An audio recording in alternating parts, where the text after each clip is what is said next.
Pria ini sedang mengaduk sebuah campuran tanah. Ini adalahnya caranya untuk bertahan hidup.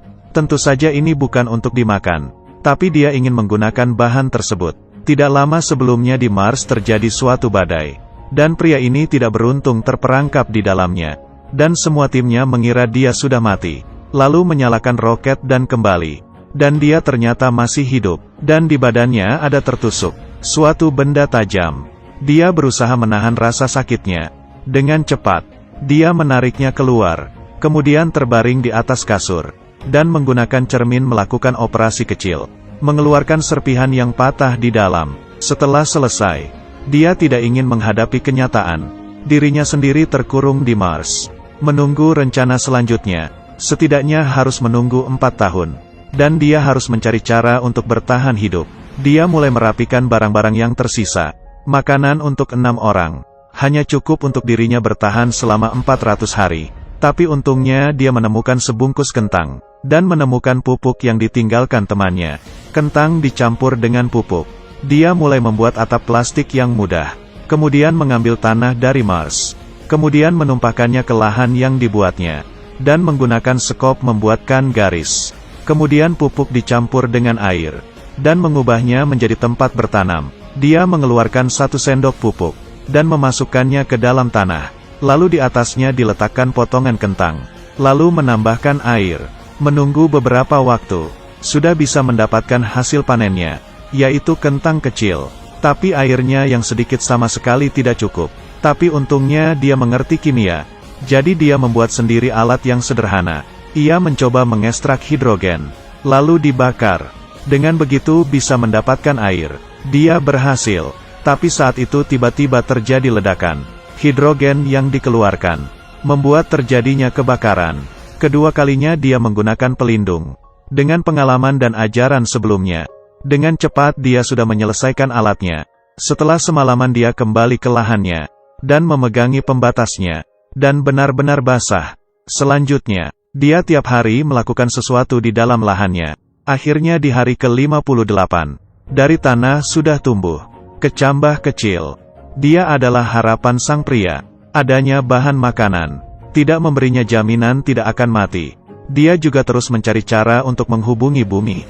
Kemudian dia menyetir mobilnya sambil mendengar lagu. Menemukan pesawat luar angkasa yang tidak ada orangnya, yang bertanda 97. Untungnya mesinnya belum rusak, tapi yang bisa dipakai hanyalah kamera web. Dan waktu pengirimannya mencapai 31 menit. Kemudian dia meletakkan 3 papan di atas tanah. Setelah setengah jam, tim di bumi menerima gambar. Lalu kamera web membalas iya. Dia akhirnya bisa berkomunikasi dengan tim di bumi. Dan dia memanen kentangnya, yang sudah matang di hari ke-78. Semuanya berjalan dengan baik. Tapi suatu yang tidak diharapkan pun terjadi. Ini bukan salah satu orang yang paling sulit diselamatkan dalam sejarah film. Sendirian di planet Mars. Menanam 500 lebih kentang. Mengetahui 700 cara memakan kentang. Dan hari ini terjadi suatu hal. Di kabin kehilangan tekanan udara. Menyebabkan tangki oksigen meledak. Pakaian luar angkasa sang pria juga menjadi bolong. Oksigen mengalir keluar. Dan suara peringatan terus berbunyi. Dia segera menggunakan selotip untuk menutupi lubangnya. Untungnya tidak apa-apa, tapi kentang di dalam lahannya sudah tidak terselamatkan. Di saat terjadi peledakan, semua tanamannya mati, dan makanan yang tersisa hanya cukup untuk hidup selama 200 hari. Kehidupannya selanjutnya, dia hanya bisa menghemat, dan tim di bumi mencari cara untuk memberikan pertolongan. Roket yang penuh dengan bahan telah bersiap untuk terbang.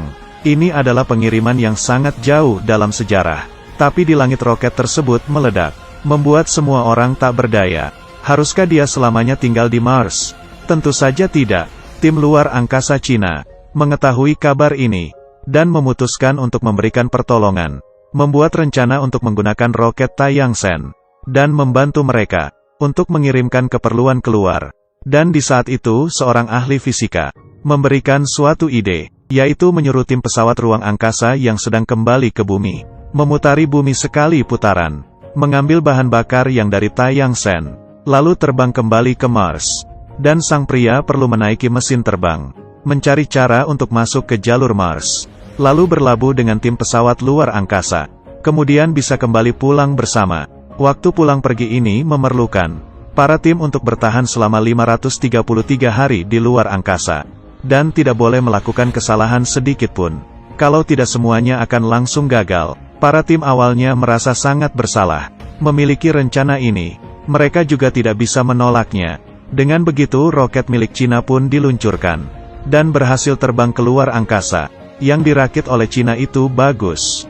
Tim pesawat luar angkasa berhasil mengambil bahan bakar, dan mulai menuju ke planet Mars. Sedangkan sang pria di waktu itu juga tidak ada istirahat. Dia mulai melakukan sesuatu pada mobilnya, yaitu membuat sebuah lubang, lalu mencari cara untuk meletakkan semua keperluannya. Di saat semuanya sudah dipersiapkan, dia akhirnya bersiap untuk pergi. Dan hari ini adalah hari ke-461. Bagi dia ini sangatlah penting. Dia membawa bahan-bahannya menuju ke arah mesin terbang. Ini adalah harapan terakhirnya. Di pertengahan jalan dia sambil mengisi ulang baterai sambil beristirahat, lalu melanjutkan perjalanan. Akhirnya di hari 538, dia menemukan mesin terbang. Tapi untuk keluar dari planet masih belum cukup. Ini adalah pria paling kuat yang pernah kulihat. Sendirian di planet Mars.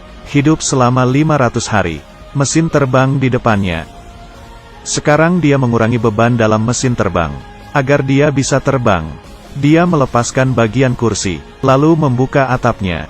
Semua yang bisa dibuang akan dibuang. Kemudian dia menutupinya dengan parasut.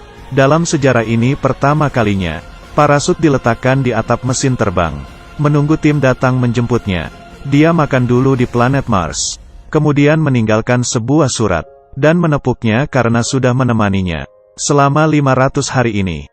Dia jalan mendekati mesin terbang. Rambutnya yang tidak berubah selama 100 hari, juga dirapikannya kembali.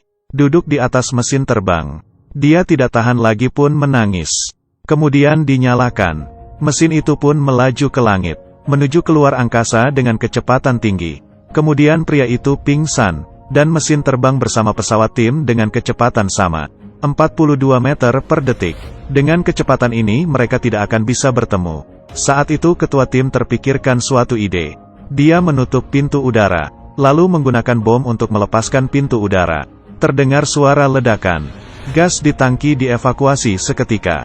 Gas-gas ini membentuk dorongan terbalik, memaksa pesawat ruang angkasa untuk melambat. Kemudian kapten menggantung tali, dan bertemu dengan sang pria. Tapi panjang tali ada batasnya. Mereka masih ada tersisa beberapa jarak. Dan di saat itu sang pria membuka pakaiannya, agar udara keluar dan mendorongnya. Dia bergerak di luar angkasa, berusaha keras mengendalikannya, tapi mereka masih gagal untuk saling berpegangan. Untungnya dia menarik talinya. Kepala tim pun juga tidak berhentinya mendekat, berputar berkali-kali di luar angkasa. Pada akhirnya berhasil menangkapnya. Rencana pertolongan pun berhasil. Orang-orang di bumi pun bersorak gembira. Beberapa tahun kemudian, sang pria menyadari kecambah kentang di kakinya. Hai teman. Dia juga menjadi profesor luar angkasa yang luar biasa. Menarik perhatian para generasi muda, untuk terus semangat dan pantang menyerah. Tidak berhentinya menemukan suatu masalah, lalu mencari cara untuk menyelesaikannya. Saat menghadapi kesusahan janganlah kabur, tapi harus menghadapinya. Menghadapi gagal bukannya marah atau menyerah. Selangkah demi selangkah. Mungkin saja, kamu juga bisa kembali pulang dari planet Mars. Aku adalah Dongfang. Terima kasih sudah tonton.